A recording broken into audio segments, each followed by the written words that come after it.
So I was watching the increase in longing for something more generous, something more kind, something more civil, something more nourishing and sustaining and memorable. I just was noticing that longing and hunger was increasing. And simultaneously, what was increasing was the noise and the chaos and the buzz and sort of the frenetic attention around food media and cocktail media and hospitality and new restaurant openings and this designer that designed this new hotel. And it felt like these two volumes are simultaneously increasing, but they're not actually speaking to each other, or in such a way that they're meeting each other's needs.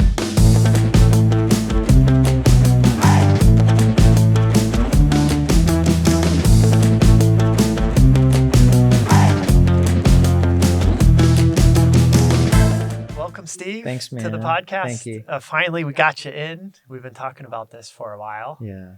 And we've been talking about surfing for a while. We got out this morning before over in El Porto and did that finally. It was good to see you in the water and get out. It's a very welcome adjustment when you've hung with someone in one environment and then you go hang with them and you guys are, pulling on wetsuits and getting in the ocean. You're like, oh, yeah, never seen you with your shirt off. right. It's cool. See him in a different environment. Yeah, it's super cool. Yep. You see how bad of a surfer I am.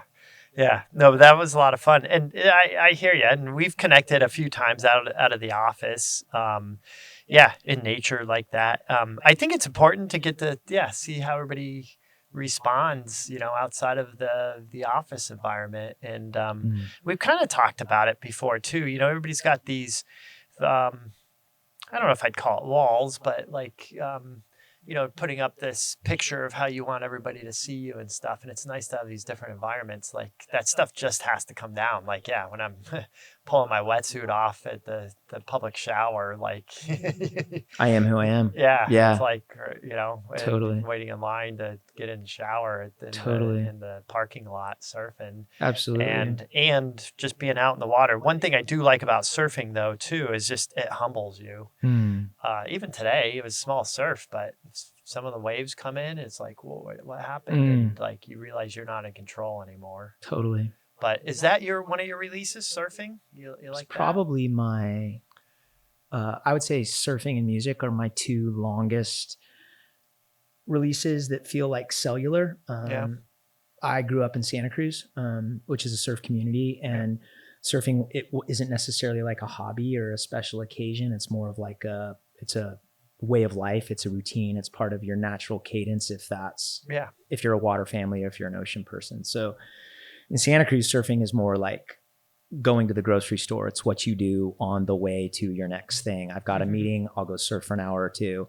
Then I'll go do my thing. So surfing is a huge reset for me and part of my life. And it deposits a lot into me. I think it's interesting what you said in terms of the humbling aspect of it.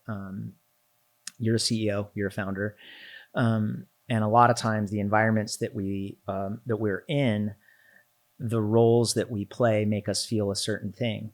And I think it's a really healing and recalibrating environment to be in when the environment that you are in is nature and the role that you play is a grain of sand in her hand. It kind of resets the positioning.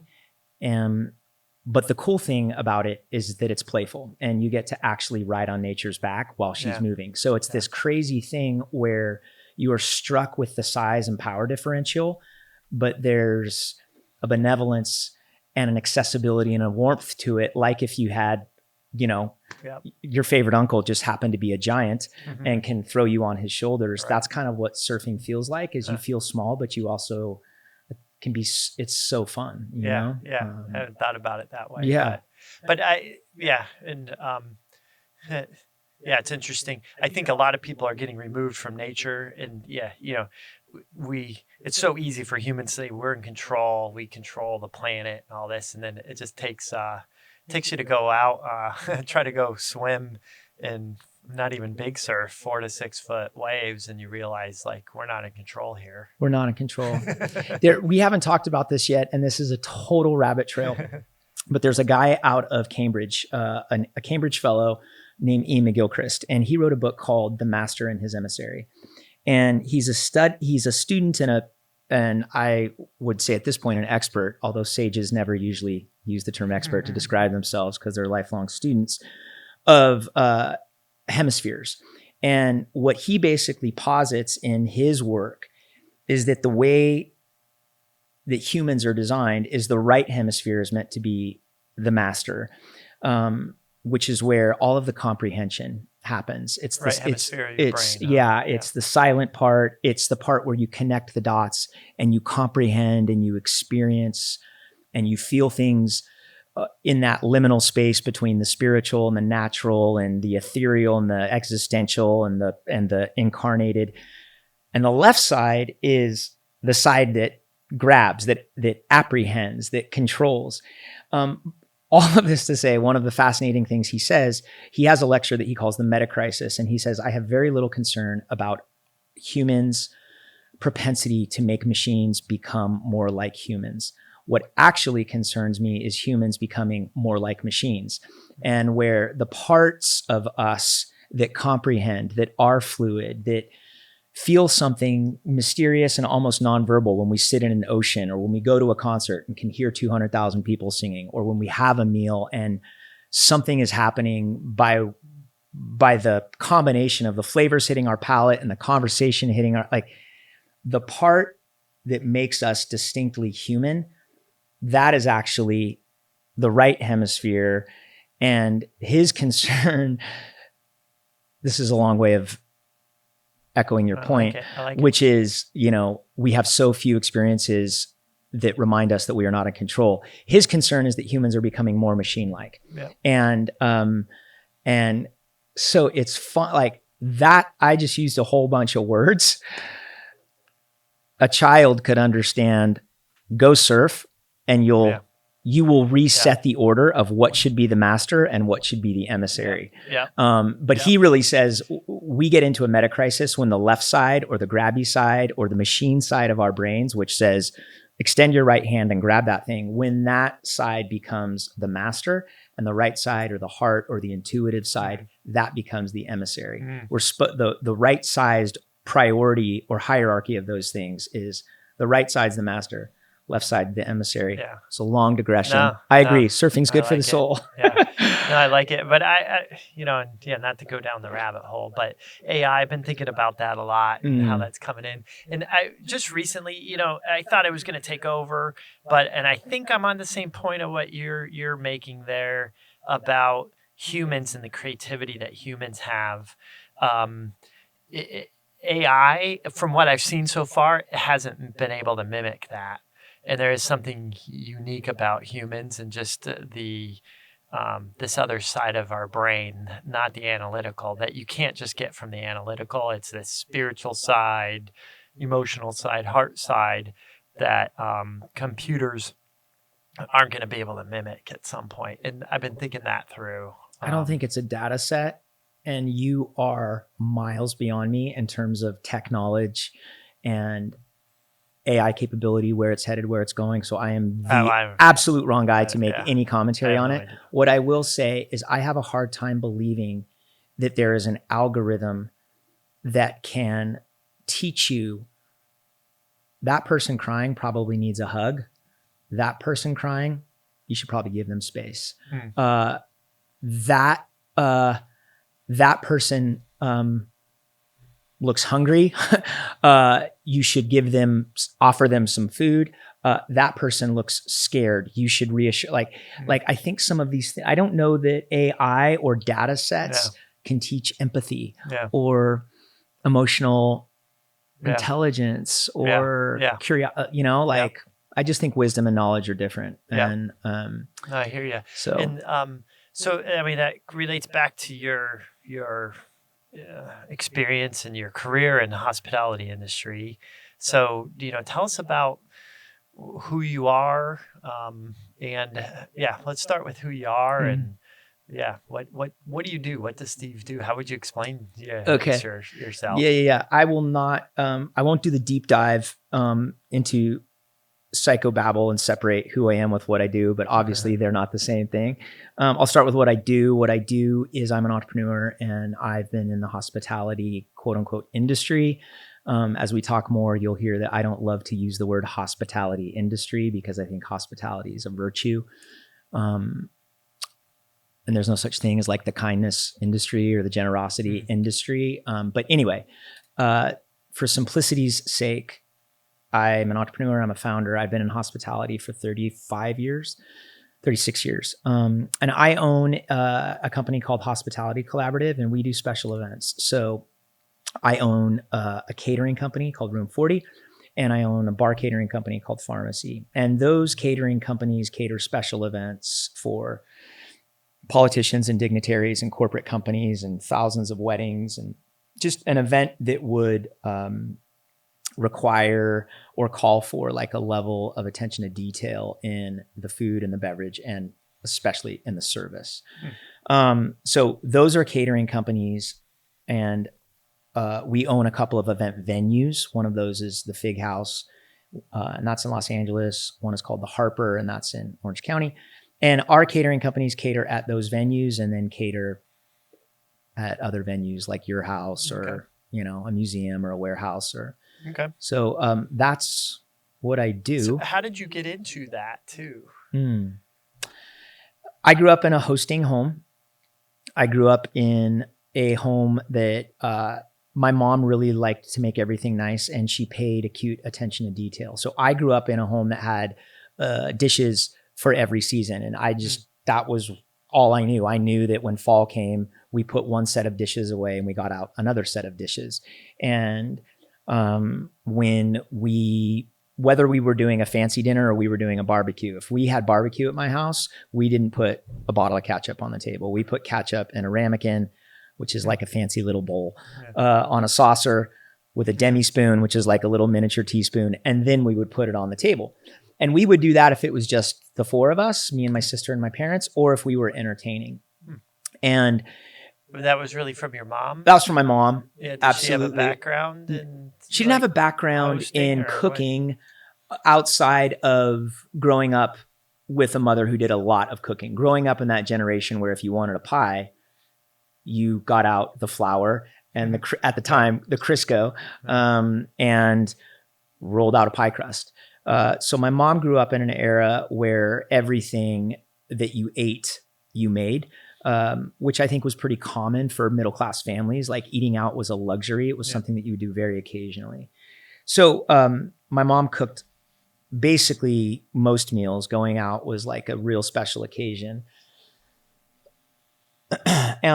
But there was a huge emphasis on attention to details, the candles, the dishes, the steps of service. So all of that to say, when I was, 14 years old and I wanted to get some gas money for my scooter or some money for burgers, I went to go get a job and I called the restaurant where we were regulars.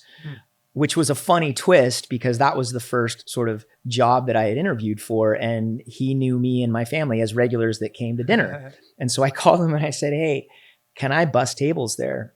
Which restaurant? It was a Chinese restaurant that had been in Santa Cruz for 30 years. Ironically called Panda Inn, having nothing to do with Panda Express, the fast, but it was a Chinese restaurant. A man from China cooked Mandarin cuisine named Chow, and his cooking was phenomenal. And so we would go get Chinese food probably once every couple weeks. Like I said, we didn't go out to eat a lot, but if we went out, it was more for casual. We didn't go to like special dinners a lot. What we do in LA, and like this week I'm going to go to this new restaurant. Right. And like growing up in my family, like we didn't do that. We were in a small surf community. And I got to that restaurant and I basically just started behaving in the way that I was trained to behave around tables. So it felt very reflexive for me and very natural. And it, I think, surprised the restaurant management and sort of took them aback that like a teenager who surfed and drove his scooter into work to bus tables, like understood some of the things that are a little more intuitive, how to look at a guest and gauge if they are open to you approaching the table or if they would rather you keep your distance for a second, knowing that they need a glass of water refilled before they say, can I get some water? Sensing that plate might be finished, but if you clear it, you know, someone who's at the table that's eating a little slower, they might feel pressure to eat quicker. All of those things, it's like, well, yeah, that's service 101. But as a 14-year-old, you know, in ninth grade, I think it impacted the restaurant manager in such a way that I noticed his reaction. And what that told me is, oh, this is easy for you in terms of like intuitively understanding how to do this well. And I think the result of that, Anthony, is that if you have a marketable trade that you can do, that becomes a way through which you can pay the bills and sort of like do the bare minimum to live while you explore other passions. And so working in restaurants was always like, okay, well, I can go get a restaurant job and pay my bills. What do I really want to do? And so for me, music was always that other thing I wanted to do.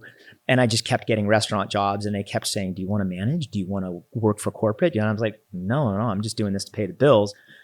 I want to get a record deal.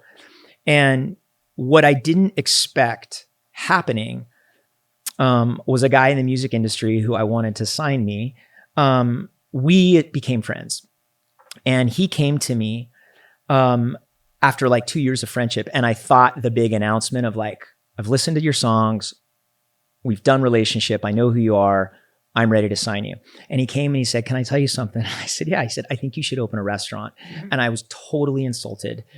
I was offended. I was hurt because functionally what I heard is you're not a good musician. Don't quit your day job. But actually what he came to clarify is he basically said, you have an uncommon gift that will separate you from the pack. The music industry is a crowded field. And by the way, what is happening systematically in the industry makes it so that you almost have to have an otherworldly talent to break through the field. You have a much better likelihood at playing music for fun, but not trying to figure out how you have that be your professional trajectory.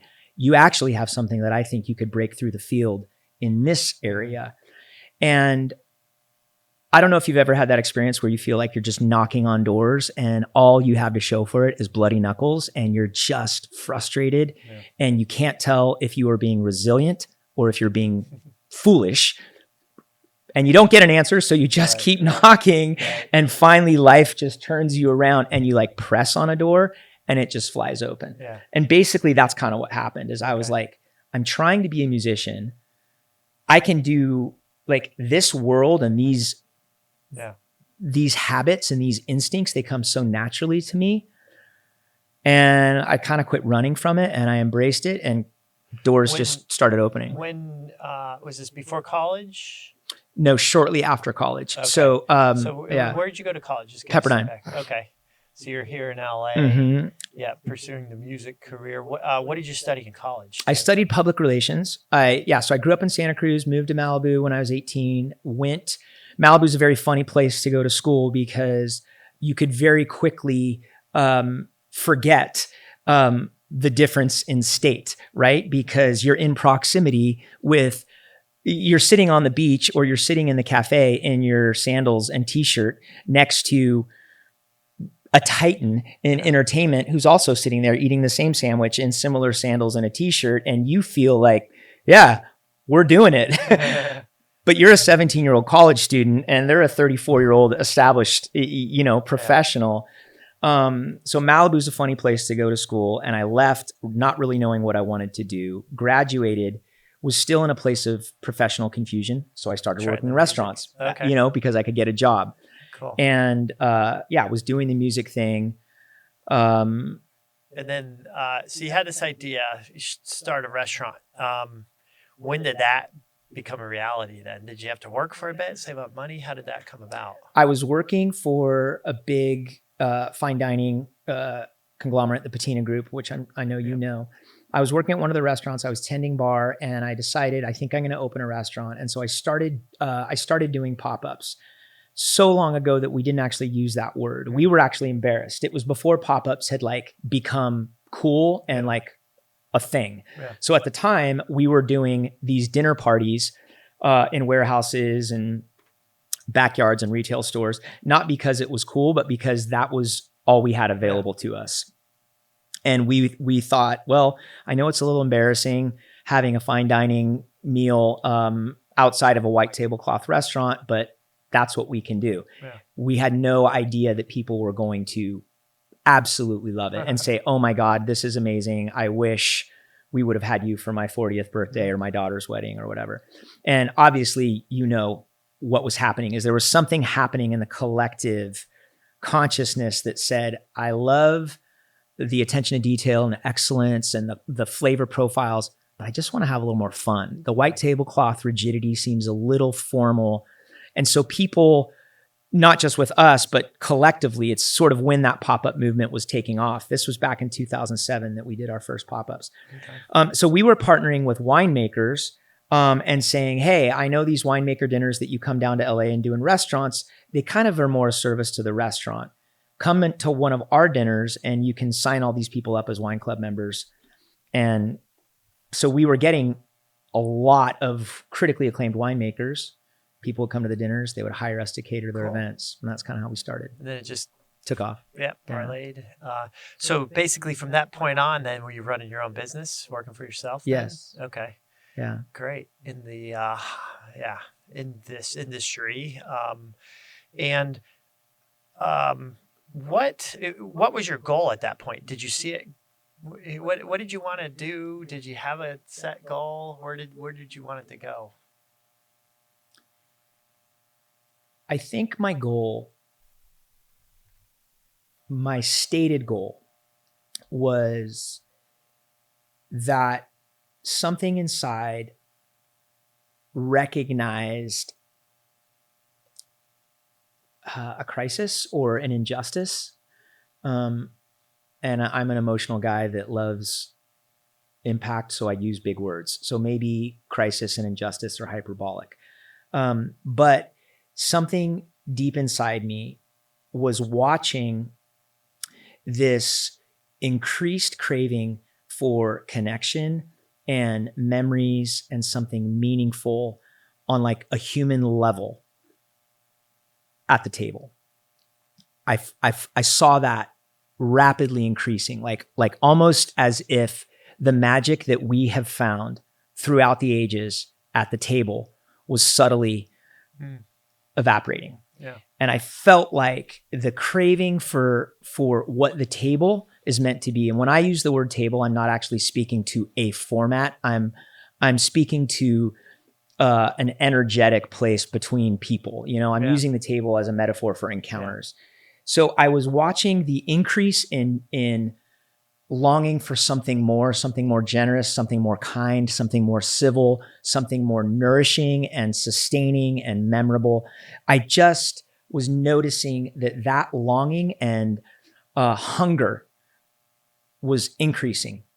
And simultaneously, what was increasing was the noise and the chaos and the buzz and sort of the frenetic attention around food media and cocktail media and hospitality and new restaurant openings and this designer that designed this new hotel. And it felt like these two volumes are simultaneously increasing, but they're not actually speaking to each other or in such a way that they're meeting each other's needs. Yeah. And I think my first intention was to do some small part in saying hospitality is meant to make people feel valued And the pursuit of excellence and innovation and new techniques and modernization and the improvement in the quality of our products, all of those things are so important and so cool and amazing and needed. And they're not necessarily the point. All of those things are designed to enhance the table experience. It's not about the short ribs, it's about the table. And the short ribs are designed to enhance the energetic experience at the table. And so I think you've told that to me before. It's not about the short ribs. You didn't use short ribs. Probably use scallops. It's about, I think that was the initial mission. If you'll let me, I'll go a step more vulnerable. So the initial mission, or the initial sort of existential wrong that I want to do my part to remedy, is that people are coming to an environment that is meant to make you feel valued, with a desire to feel valued, and they are leaving not feeling valued, right? So everybody's losing. So the initial desire was to speak to that. What I realized is that you can't get value and give value at the same time. That the way that the giving and the receiving of value works is it's very similar to breathing, or it's very similar to seeing. You cannot get the next breath you need without giving the breath that you have away. So the way that you get the next breath is to give the one you have away, and you make space for the next breath. You can't breathe in and breathe out simultaneously. Our eyes can't look in two places at once simultaneously. Well, it's the same thing with value. I can't be in this conversation hoping that something that I say is of value to you and your listeners and of your podcast, while simultaneously hoping that your podcast listeners like me and you like me and Jeremy likes me and I feel valued. I can't do both of those things at the same time. Okay. So if you follow me, you said, what was your initial impetus? What big problem did you want to solve? What was your why? People aren't feeling valued. There's diminishing returns. The hunger has never been greater. I want to make people feel valued. Step one. Step two, you can't actually want to get value and give value at the same time. Energetically, functionally, it doesn't work. That's realization number two. Realization number three, I'm doing that. I am doing that. I am living in the impossible, in the impossible chemistry of trying to make people valued with my business, while also feeling the validation and the value for our business from Los Angeles diners who hire caterers, from my employees looking at me as a CEO. Like, I was realizing the very conflict that I was identifying in an industry existed within myself, which obviously we now know is like, that's how shadow works. Usually the shadow that you see out there is a reflection of the shadow that's in here. And that took the lesson to a much deeper level. Yeah. And you're coming out with a book, and is this the underlying theme of your new book? If you could tell us, start with the title of the book. Title of the book is the Urgent Recovery of Hospitality. And is this the underlying theme? Yes. Yeah, absolutely. Urgent. Yeah. And why did you use the word urgent? Why is it urgent? Yeah. I think that it would sound so cliche and sentimental to reference the division and the polarity and the unkindness and the lack of civility that we have in our discourse. That's almost a given. So much so and so obvious that now when you state it, it's like when you throw the word hashtag in before an adjective. It's like people were doing that 5 years ago. Yes, we know that the public discourse has dissolved into such a sad state. And so I fundamentally believe that hospitality plays a role in changing the tone of that Yep. discourse. And I feel like it is urgent. So urgent recovery. I don't think that hospitality needs innovators right now. I think it needs archaeologists, and I think it needs ecologists who understand the laws of nature. Some of what I just said, like the way breathing works is you have to give it away to get it.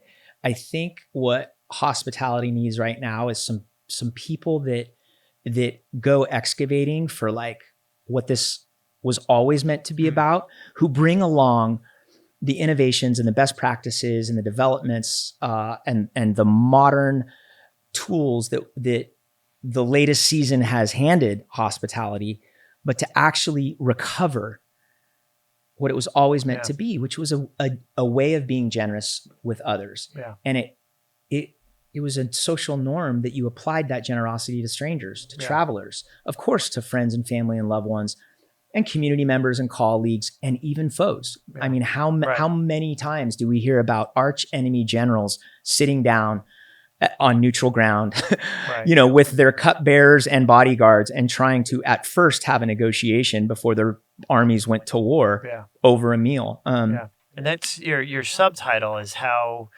rediscovering generosity restores a civil world, right? In the book. And to your point, though, I think it's a critical point.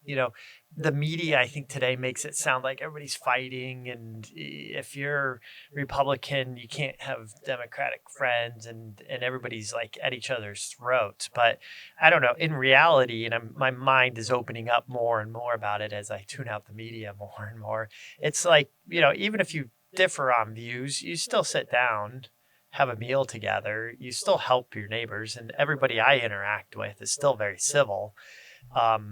And I think you're touching on this point, and in the role, the role the hospitality plays in it, but even a bigger role, I think that comes to play in society, how that impacts society. I think you're touching on that.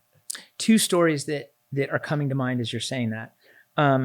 You and I are a little older, so we will remember the last time appointed special counsel impeached a president. And when I say that, you and I can recall when that happened in the 90s. So it probably doesn't feel as sticky and as controversial as the most recent one. But back in the 90s when Republican appointed special counsel Ken Starr impeached then at the time President Clinton, when you talk about the media, it was these headlines. And depending on which headline you read, one of those men was evil incarnated. And ironically, we served a dinner in Malibu for Dean Starr, who was the dean of Pepperdine at the time. And I think 3 months later, served President Clinton in Palm Springs at Bob Hope's residence. And I was so struck at the serendipity of serving two arch enemies that had been the subject of media headlines. And both men were just super gracious. Man. Now, am I making a judgment on the quality of their character? No, absolutely not. But that's the beauty of hospitality, is it's sort of like Switzerland. It gets to be neutral and hold this nourishing, beautiful container, call people to that container. And in the basking of that beauty, something cool can happen here. In the book, in the conclusion, I actually write about Esalen, which is a retreat center in Big Sur that was opened in the 60s. And one of the things that I talk about in the conclusion of the book is that they reference what they called hot tub diplomacy. And this is at the height of the Cold War in the 60s. And basically all efforts by Russia and the United States to de-escalate the tensions diplomatically were failing. And so what the countries resorted to was basically, let's start to have some conversations between our connected citizens. It's not working with government officials. just random citizens who have no connection to government officials probably won't move the needle much. Could we find some citizens who have the ear of a person in power, and could we get them together? And there was a person who worked for the State Department, and the State Department said, try this. And so he started bringing citizens of Russia and citizens of America to this retreat center in Esalen. And one of the quotes that I put in the conclusion is that the State Department official, they called it track 2 diplomacy. Track 1 being, my people and my translators are going to send an agenda and we're going to sit down with your people and your translators. Track 2 being like, on the down low, let's invite some of your citizens and some of our citizens and let's go sit in the hot tub. And one of the quotes was, you could sit in the halls of power at the Carnegie Center on the East Coast and get nowhere. But when you hear the waves breaking against the rocks and you're sitting in a hot tub and you see a whale breach and you've got the smells of the ocean and the seaweed, the energy just like lowers and maybe I can like talk to you and hear what you're saying. That's what I think the role of hospitality is. And all of the efforts that we put in to enhance the experience, it matters. It totally matters. Yeah. But we have to call it what it is. It's like, it's a better playlist in the background so that you're not actually distracted. The conversation's enhanced. Yeah. But you don't go to a restaurant and are like, hold on one second. What is that song? Right. That. Right. The point is, the song's meant to serve the connection. Yeah. Interesting you make that point, because to bring it back to what I do in the legal litigation, there's a mediator that we use, and he conducted a mediation seminar a few years ago, and he was saying, look, to get a mediation done, they've done studies.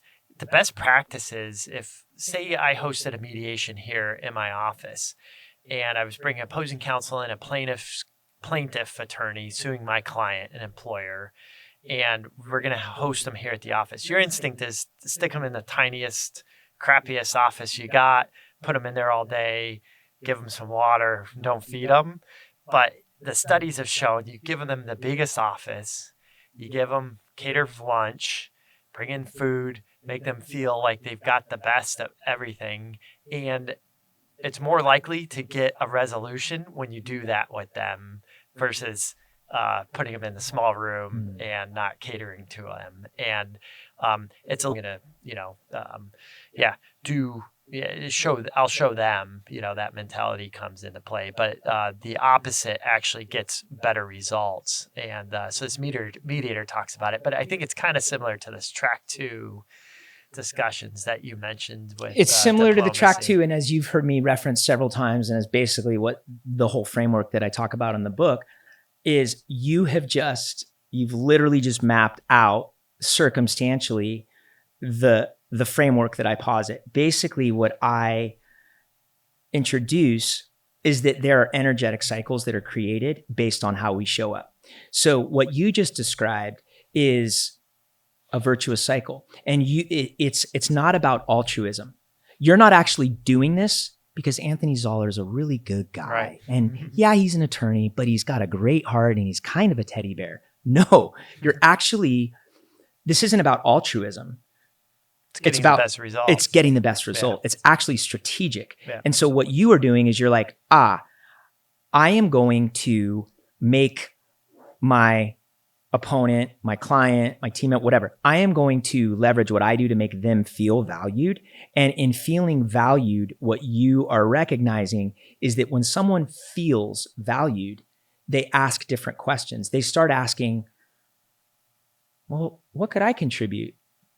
Who could I share this with? Right. How could we discover a better solution? And energetically, it kicks off a cycle of generosity where you and I now, we're in a flow of like, what could I give Anthony? What could he give me? And now the energy has almost taken over. Yeah. And when we get into a spin cycle of generosity, that's generativity. Something cool is going to be created out of the flow that you and I have created. Yeah. And that's our opportunity as craftsmen, you said something in your presentation that is so critical for people to understand no matter what industry they are in. You said, we are hosting them at our office. And as you know, my fundamental belief is that hosting is not something that we do. Hosting is universal. It's something that every human is. All of us play the role of host.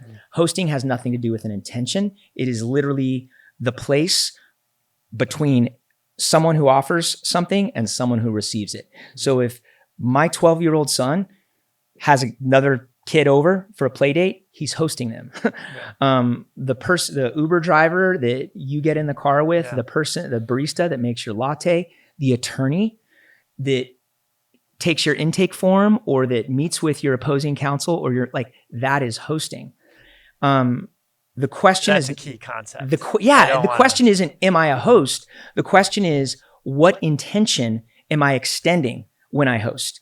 And when we host, which is I do the thing that I do and I'm offering it to you. It's just hosting is that space. It's the transactional space of offering what I've made, offering what I think, offering my craft or my expertise. When I do that with the intention that I want you to feel valued by what I did, that's what kicks off what I call the virtuous cycle of generosity.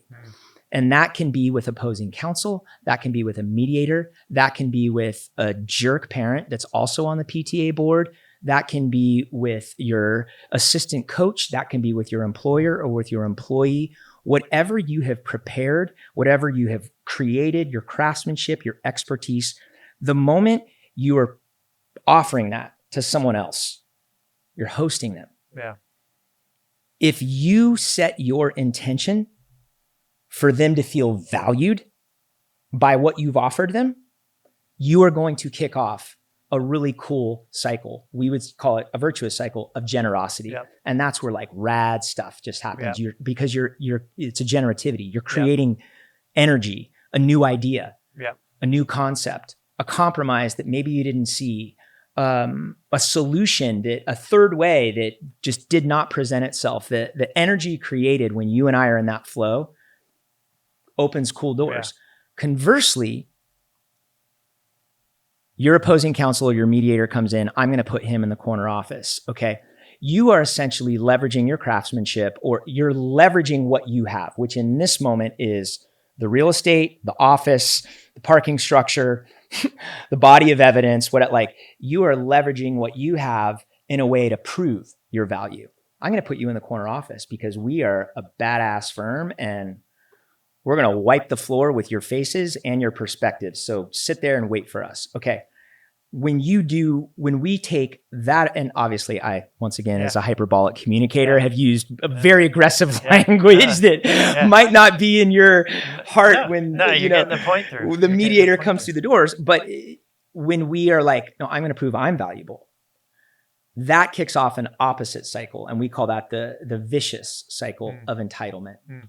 And entitlement's a juicy word. I just think it is being preoccupied with what I'm owed or with my rights. And it's nuanced because I do have rights and I am owed some things, but so do you. Right.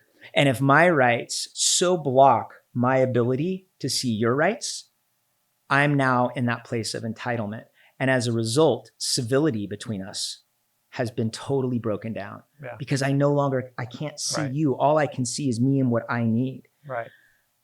So hospitality plays such a cool role in resetting that energy, but it needs to be recovered because that energetic viciousness where I'm doing what I do to prove how talented, how smart, how dominant, how innovative, how current, how future, if there's anything I'm doing to prove my value, and that's gotten into the hospitality industry. So no, it's huge. Yeah. I'm learning so much, taking so much. As I told you before we started, I was going to learn something from this. It's all coming full circle. The hospitality to legal to if you're making widgets, this comes into play. What you're preaching, and I use the word preaching. I mean that in a good way. What you're professing here is key for everybody. And put your finger on it, feel valued. And I see that so much in litigation when the plaintiff is suing their employers. They didn't feel valued. And that's what drives this. Yes. And it's like, well, I need to get my, I need to earn my respect back. I need to prove a point, something like that, because they didn't feel valued at some point. Yep. And it's where my mind just went is that I think it's interesting how, as a labor attorney in the hospitality industry who's also involved in a large hospitality conference, the last time we went to that conference together, you had a breakout session on crypto. Mm-hmm. And when you said, you emphasized the word just now, valued, and the word that went through my mind is currency. Because ultimately I think that value is an issue of currency. Mm-hmm. And so we have a job as employers to understand what is the currency that my employee trades in. And I have found out the hard way, as you know, because you represent me. I've found out the hard way that making employees feel valued is actually, it feels like it's more an issue of currency than it is of policy. Yeah. If that makes any sense. Yeah. I can write the policies, but no, and that's the tough part of being a leader. And each employee, I think this is where you're going, has different currency too. That's exactly where I'm going. So one employee, it's like if your only method of conveying value to your team is at the policy level, I think or through money. Or through money. I'll give you a raise. Exactly. And so I think that's might be humans. Important for some people. I think that's humans becoming more machine-like. Yeah. I think that like you could make someone feel valued with those choices based on a programmed algorithm. Yeah. If you start seeing any members of your team on job websites during office hours, or you see the following keynote words in their emails, trigger a raise. I'm sure someone smarter than me could come up with some algorithm. Making people feel valued is just like, it's like a tone thing. And what might make you feel valued is like, I'm gonna give you a day off, dude. Like just take an extra day off. And what might make someone else feel valued is at a morning huddle, public affirmation. Hey, I just want to call out, like it's doing the work of curiosity enough to understand what currency does this person trade in. Yep. That's key. Coming back to your book, why did you write it? Why did you write it right now? And what was the impetus for you sitting down and putting this effort into it? I know it's a huge effort to do, but why? Yeah. When you say that and you say, why did you write the book now? I think I didn't write the book now. I've been writing it for 5.5 years. Okay. And I've found the delays really frustrating. And now, as often happens, I'm like, it's right on time. I wrote the book because I felt compelled to write it. Any author that has written anything and hit publish on the work has had to get over the hurdle of imposter syndrome and self-diagnosed hubris of like, why do I think anyone wants to read what I think? And I had to get over that. Well, how did you get over that? It's a little bit in reference to what I shared earlier about how I recognized there was a conflict within me. And Brene Brown has a statement that she says, the longest distance information travels is from our head to our heart, and the way that it makes that journey is through our hands. And I knew that as these concepts were coming up inside of me, number one, I could feel the burning of injustice because I saw more and more creators of hospitality services feeling more and more frustrated that they're not getting from their customers what they want.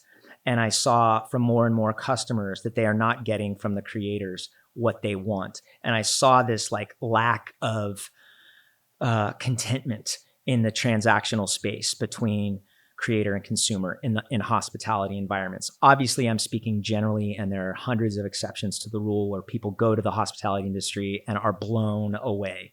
But as a lifetime member of the industry, with all of my professional colleagues being in the industry, what I, as a consumer myself of the industry services, I saw more and more dissatisfaction.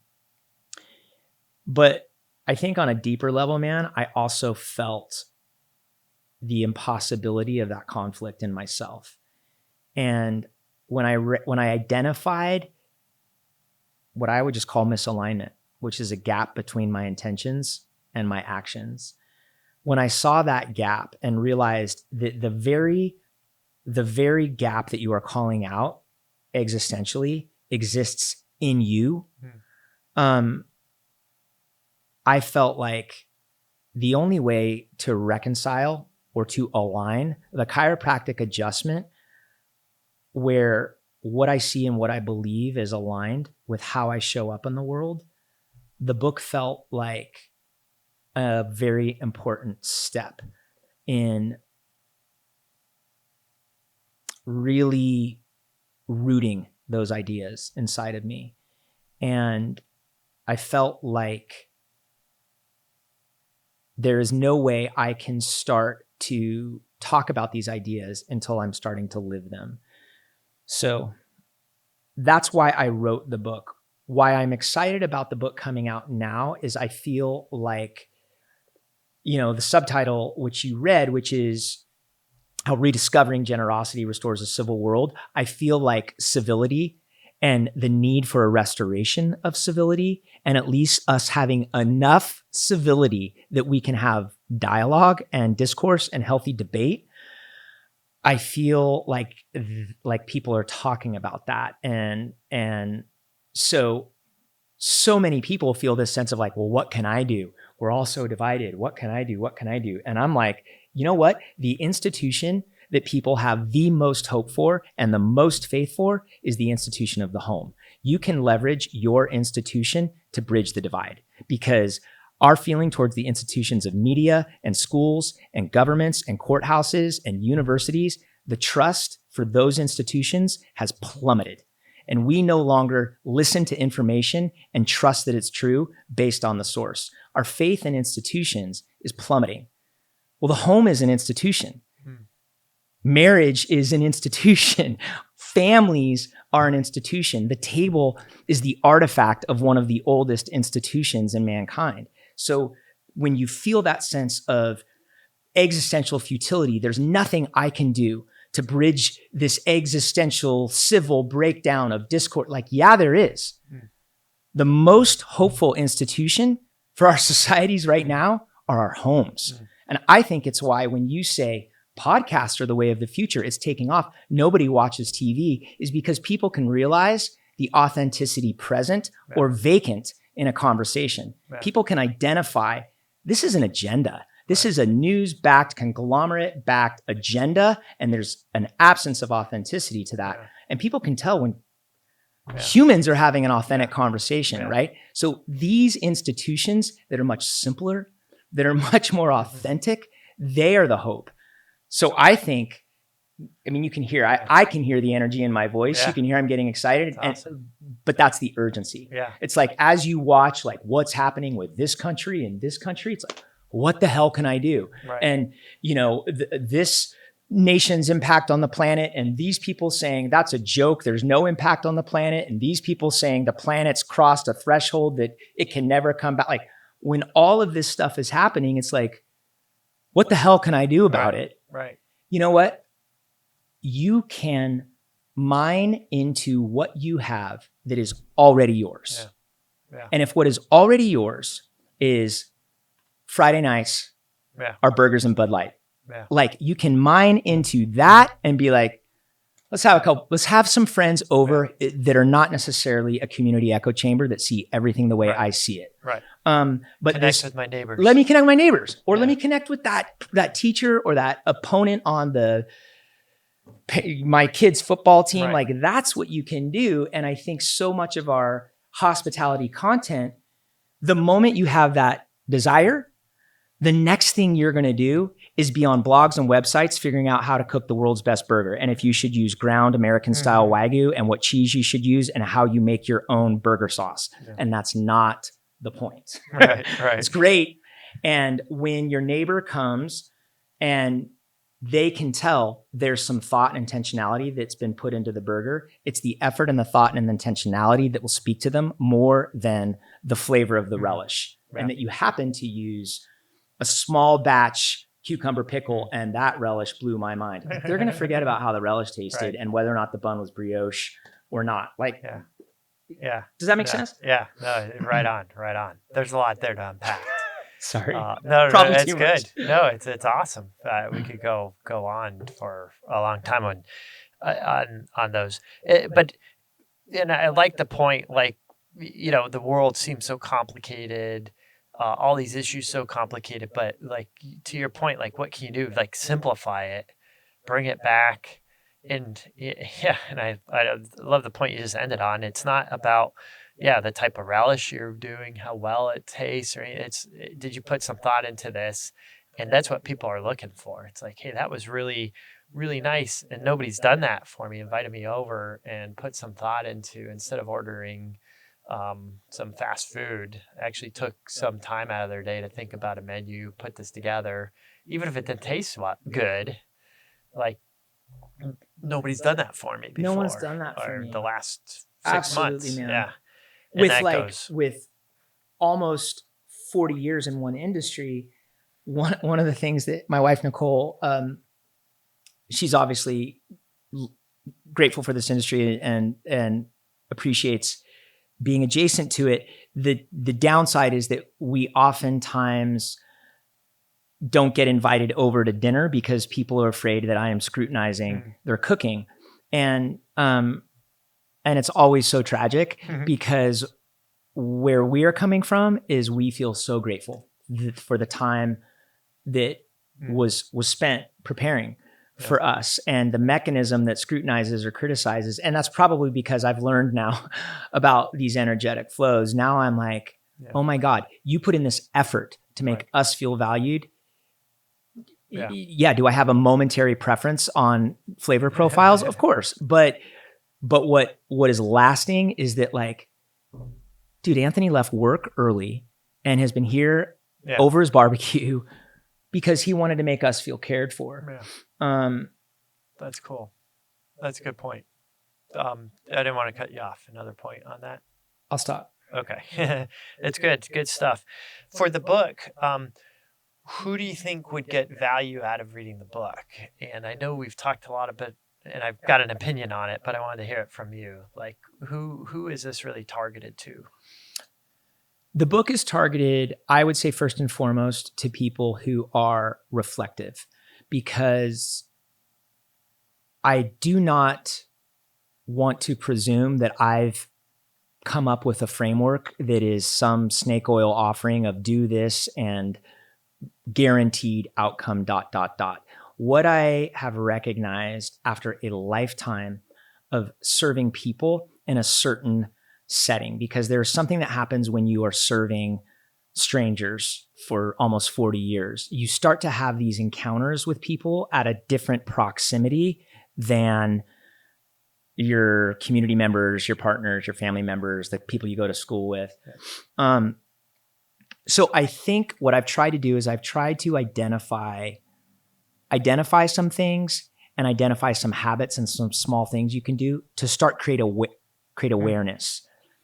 And I think the book is for people who are having relational encounters that feel up and down, and where they are like, sometimes I just feel like I'm like, the various innocuous encounters I had throughout the day felt really cool. And that person at lunch at the restaurant, and then I went and got gas, and then I had to go get my nails done, and then I went to the gym, and my relational encounters felt like cool today, or some of them just felt awful. Why is that? Why do I sometimes feel like I talk to some employees and I'm just like tracking, and other employees, there's like a porcupine energy? Yeah. I think the book is written for people who are having these encounters and want them to feel different. Yeah. Yep. That's where I was going to go. It's not just focused on the hospitality industry. There's a lot of leadership takeaways for what we've been discussing. And not even leaders, though, but it's just taking care of your own family, how to create these experiences, how to show people they're valued, that run in your circle.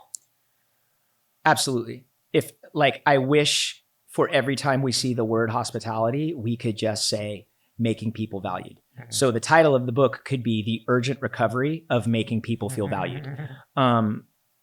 A more correct name that would be a real great and helpful filter would be the Making People Feel Valued industry.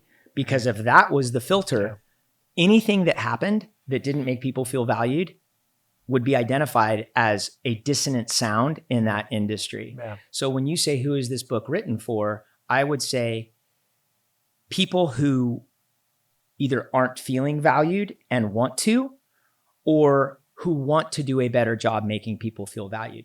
You know, if you are not feeling valued, if you are feeling underappreciated, unseen, unvalidated, one of the most profound questions that I was presented with was by an author named Jerry Colonna, who wrote the book Reboot. And he said, the best question people can ask is, how am I culpable in the circumstances that I find unfavorable? And I would say, if you are finding yourself feeling underappreciated, undervalued, this book is for you, because as someone who has felt that way, underappreciated, undervalued, I realized the role I played in that. Something wasn't settled for me. So in every conversation and in every encounter, whether it's with an employee or a potential client or a vendor, I'm trying to get value. How I would do this podcast, all of my comments, my questions, my body gestures, my body language, I'm trying to extract your affirmation, your endorsement. Well, I play a role in that.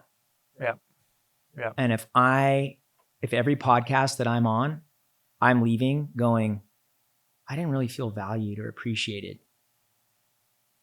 A really good question, it's not a shame question. What's wrong with me? That's not going to lead me to good answers. It would be, how am I culpable? Well, what do we know ecologically about value?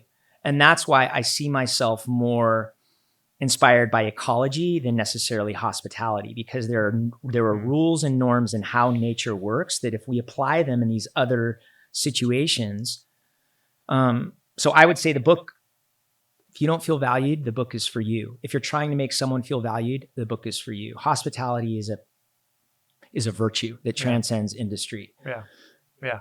No, on that point too, we'll wrap it up. Awesome insights. For the book, comes out October 8th. October 8th, The Urgent Recovery of Hospitality. You can get it on Amazon. And I would love to share the concepts with anyone that wants to talk about it. My company, Hospitality Collaborative, that's the umbrella company. And then under that, Room 40 is the catering company, and Pharmacy is the bar catering company. And then we've got the venues. Okay. But if you want to get a hold of me, Steve at Hospitality Collaborative is my email. That's probably the easiest way to track me down right now. Awesome. Well, thanks for coming in. Thanks, man. Great insights, and I'm sure we'll have you back. I hope so.